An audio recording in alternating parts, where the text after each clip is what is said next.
Welcome to today's topic emotional intimacy. There is physical intimacy, there is spiritual intimacy. Here we are referring to emotional intimacy. What do we mean by emotional intimacy? Emotional intimacy refers to a level of closeness where you feel you are validated and safe. What do we mean by validated and safe? There is recognition, there is affirmation that you are valuable, you are valid, you are worthy, you are significant. Your opinions and ideas are validated. At the same time, you also feel safe. Emotionally safe means you can express anything to that person and it is taken just as the emotion. You have all the freedom to express your emotion. In a relation where there is emotional intimacy, you are not suppressed. You have the liberty and freedom to express your emotions as and when they come. For remembering it easily, we can put it as three C's: connectivity, communication, and consideration. There is connectivity, meaning having deep, strong inner connection and trust. There is communication. Communication happens all the while, whether we realize it or not. Here, most of the time, there is understanding rather than misunderstandings, both in terms of verbal and non verbal communication. And the third C is consideration. There is a genuine consideration for the other person, respecting the boundaries of the other person. Now let us see, why does emotional intimacy gets lost even in very close relationships. The reasons can be many. Childhood abuse is one big one. Emotional trauma, loss of self image, self esteem, and most importantly, there is no stability in identity. Stability in identity is a very important factor to have emotional intimacy. Man is not capable of having emotional intimacy unless there is a stable identity.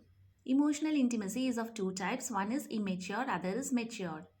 When the intimacy is more about sharing thoughts and feelings and seeing it reflected in the eyes of the beloved, we call it as immature intimacy. A step further, it becomes matured intimacy when there is greater commitment, greater understanding, compromise, and even sacrifice. We are not capable of the real intimacy, that is a matured intimacy, unless we have a stable identity.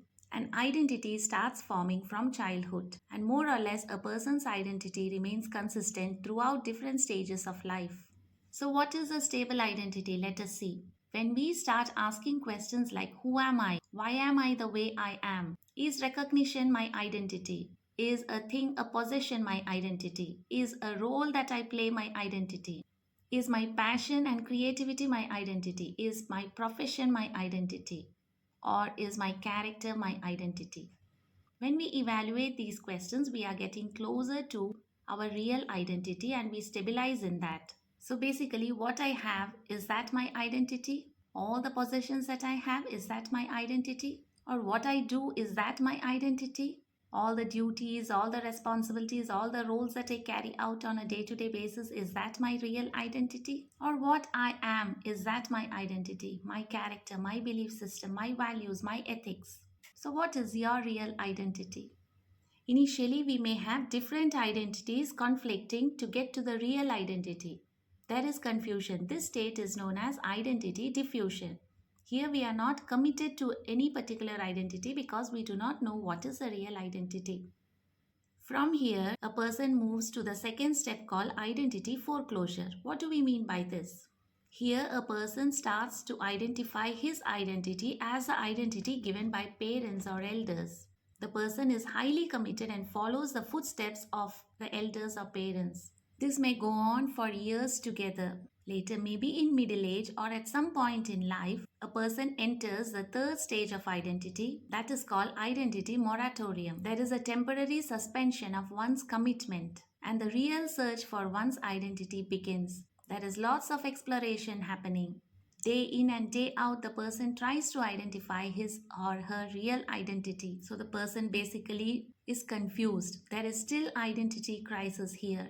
But the best part is the efforts have been taken to know the real identity. From here, the person moves to step number 4, that is identity achievement. The person realizes his true identity. And there is lots of commitment, excitement, there is spark. So, summarizing, emotional intimacy, real emotional intimacy happens only when you stabilize in your true identity. To stabilize in your real identity, you need to know what your identity is. Identity is nothing but who you identify yourself as. To get to your real identity, you need these two factors. One is exploration, other one is commitment. What is exploration? You have to invest your thought into knowing who you are. You have to consider different alternatives, explore in different areas, and get to know your real identity. And once you get there, the next step is commitment.